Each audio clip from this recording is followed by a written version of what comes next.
Welcome back to my channel. If you're new here, I'm Sue of Bendnstretch with Sue.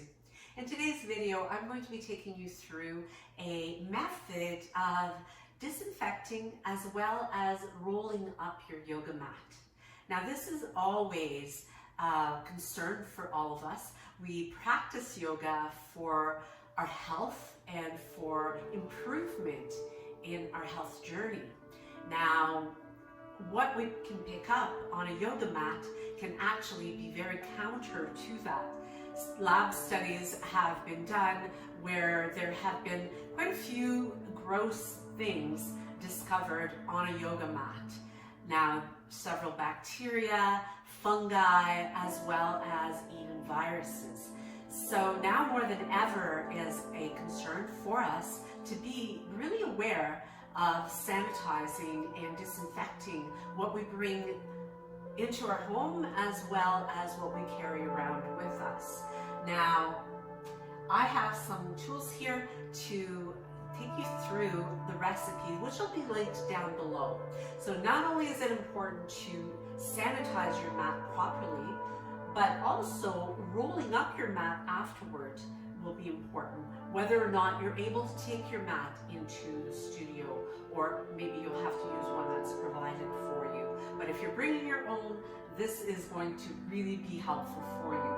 So I have here some pre-measured items, but most importantly, you're going to need a spray bottle, and one that, if you're carrying it with you to the studio, you want to make sure that you're not going to be spilling, so it has to be spill-proof, so you need a really good seal on it. Now, this is a very simple recipe, and it is 3 parts water, which I've pre-measured here. I've got a cup and a half of water, and 1 part, in this case, isopropyl alcohol.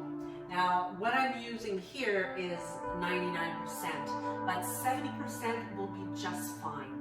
Now, some people may not like the smell of the alcohol, and you may prefer to use something that's not scented, like vodka is quite often used. The only thing is that vodka, even distilled vinegar, whether it's scented or just regular vinegar, have not been proven to be strong enough to be effective in fighting particularly this novel coronavirus. So it is really important to make sure that you have a recipe that's strong enough to disinfect and sanitize properly. So as we add in the alcohol in this case, we mix that up shortly, but first I have here essential oil. Now, there's a wide range of essential oil. Many people prefer to use tea tree oil, which is a disinfecting oil. Some are not so fussy on the fragrance of a tea tree oil. You might want to use lavender, or in this case I have lemongrass, which I really enjoy the scent of. Now, the essential oils on their own are known to have antibacterial properties to them, as well as microbacterial properties as well. So by all means, do your research as to which one you feel most comfortable using. But without a doubt, that 70% isopropyl alcohol will really serve your purposes the best. Now, I'm adding in here 10 drops of the essential oil of my choice. And as we finish that up, we'll mix it all up by shaking the bottle. So again, making sure you have a good seal here and shake it up. So I'm going to quickly show you how we eliminate the surface dirt that we bring onto our mat just from walking around the studio, from the soles of our feet. So you want to make sure you have really good coverage on the mat. And even from our face, we'll be in our whole body, particularly if you're practicing hot yoga, you'll find that all the perspiration, the sweat, lotions, oils from your body will get onto your mat. So using a cloth to wipe that off with and really concentrating it on areas that might be stained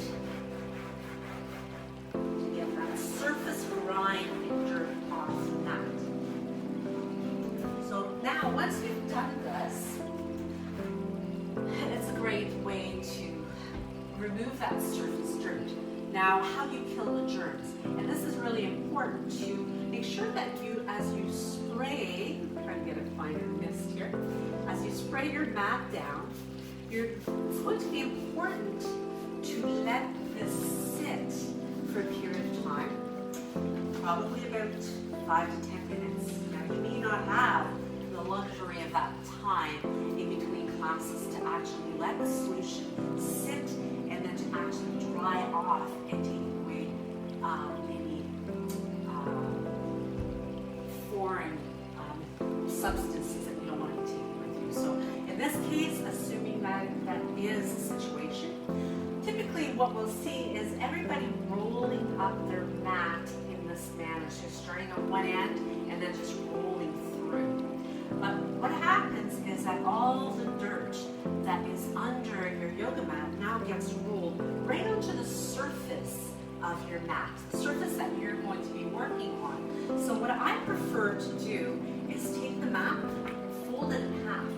So you now have the two surfaces that you're working on together, and the back, which is collected grime that might be on the floor, unknown substances are remaining on the outside. Now, in this instance, to eliminate carrying away with you potential viruses, you can spray down the mat and spray the underside as well as the inside that you've sprayed.